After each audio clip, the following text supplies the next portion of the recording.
And I'm Rasheeda Kabba in for Natalie Wilson. And right now, President Biden is about to announce he's moving up the date to make all adults eligible to get the COVID vaccine by April 19th. That's the 24-inch main break that you're talking about that's going to be restored tomorrow at 5 p.m. I want to go ahead and walk over here so you can take a look at it. This is the closest we've been able to get to it all day. You can see that water is still flowing. And I'm Rasheeda Kabba. That's the suspect there. That 5-month-old later dumped outside of an apartment complex in Winston-Salem. Well, this is a crazy story. Imagine waking up to a dumpster truck in your living room. That was the reality for a Tennessee woman and her family. You have to see this scene. Look at it. A dump truck plowing into this home, smashing right into a bedroom and narrowly missing the woman who was inside before stopping in her living room. Americans are picky about what they eat on a first date. I know I am. Are you? I'm very picky. You're very picky, so where's your favorite place to go?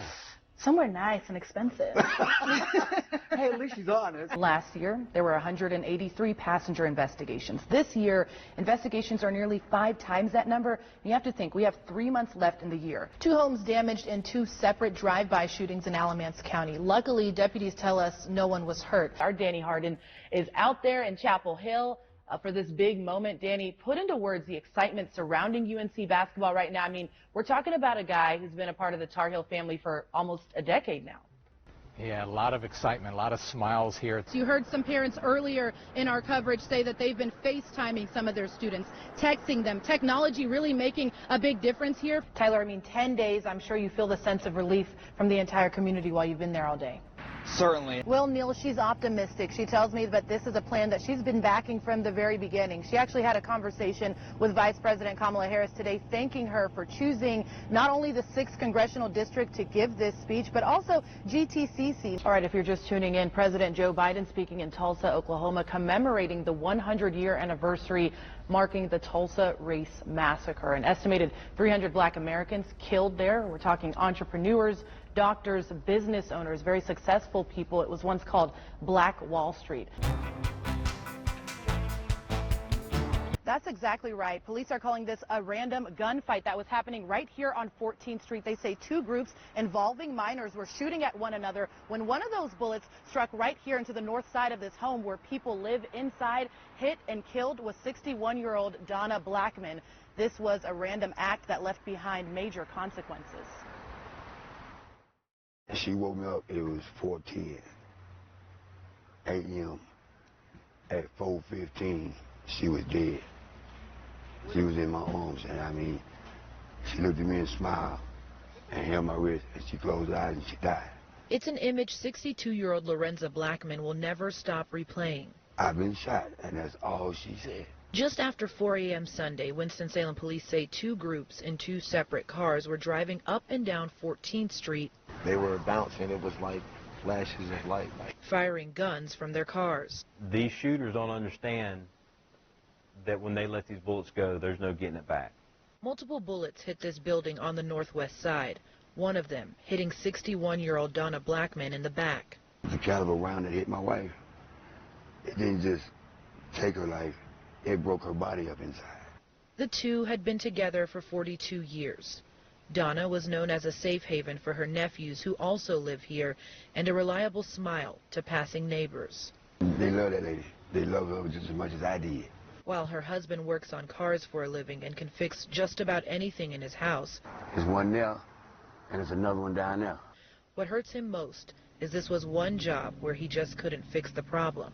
My wife is laying right there, and she died in my arms. Out of all them brains and knowledge that I got and skills, my wife died in my arms. I didn't have enough damn skill or effort, come on, Papa, to save my wife. That's certainly a tragedy, and police do believe that they have some promising leads, but they still need your help. As you know, you guys can always text a tip line. That number is 336-276-1717. If you have any information as well as far as Ring camera footage, you're asked to send that to police. Live tonight in Winston-Salem, Rasheeda Kabba, Fox 8 News. A lot of these people who are out here were friends of my parents, so I knew them personally. And when I find their headstones, the Hills or the Hairstons or the Timlicks, it's very exciting because I remember them. Keeping their memories alive. That's what's important to the descendants on this private piece of land that makes up Oddfellow Cemetery in Winston-Salem. This is Hannah Scales. and she was our ancestor that everybody knew. We think she was born around 1860, 1863. Hannah was Linda Dark's great-grandmother. Probably into slavery, and she died in 1926. Things Linda learned as she dove deeper into her family's past. I had started doing family history research, and I, quote, found her in the National Archives in D.C. in 1900. When Linda moved back to the area back in 2007, she went searching for that physical piece of her past. As someone who was born under segregation, talk about the importance of black people being able to connect with their roots. There are so many blocks, it seems like, when it comes to our ancestral past, that it's hard for us to connect. Why is it important to do that? You hit a brick wall.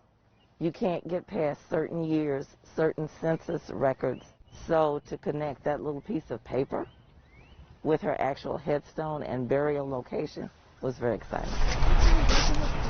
Deltra Bonner's aunt was buried here too, Helen Shuford. She died back in 1935 from tuberculosis.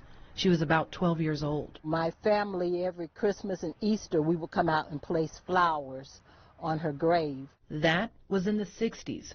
By the time Deltra and her family came back to visit a little more than a decade later, they couldn't get to Helen. We promised that we would try to do what we could, but there were only a few people, and it wasn't organized at that time. Deltra, her mother, and family members began volunteering to help clean up. They couldn't make it to Helen's grave until 2013, nearly 40 years later. Unfortunately, she passed. My mother did, and my grandmother before we found out Helen's grave. And that's why it's important to keep alive the memory of Helen and the hundreds, maybe even thousands of others who rest here. If there is anybody who realizes that you have a family member here, come tell your story. The stories are extremely important. Rasheeda Kabba. Even in death, Black Lives Matter. Fox 8 News. 3, 2, okay. Providing a picture-perfect experience is what it's all about for the crew at the Rich Girls Museum. Okay. We started it with us living in LA. We went to a few selfie museums and we thought it was a fun and cool idea. North Carolina A&T grad Martikia Sweat and her fiance decided to bring that fun to Greensboro, North Carolina. When you're in this vicinity, it's like you are a rich girl. And every rich girl needs some money. We have the money room where you can throw the money. A hot pink private jet. Yes, ma'am. And so much more. And during the pandemic, it became one of the hottest attractions in town. It gave people a chance to kind of feel normal all over again and an opportunity to get dressed up and take photos. During the pandemic, we were totally booked out. Every single weekend, it took you months to even get a reservation. It's thanks in part to this now viral TikTok video. Pink. Oh my God. Pink. People traveling from Canada, California, Alabama, Florida, New York. Some of those people are influencers who just had to see it for themselves. And get this, they're doing so well, they're opening up 2 other locations in Charlotte and Myrtle Beach, South Carolina, which they promise will be unique in their own right. As Martikia continues to grow her fashion line alongside the museums, she hopes her success brings about confidence in other young Black entrepreneurs. It takes patience, take your time. Anybody can do it. In Greensboro, Rasheeda Kabba, Fox 8 News.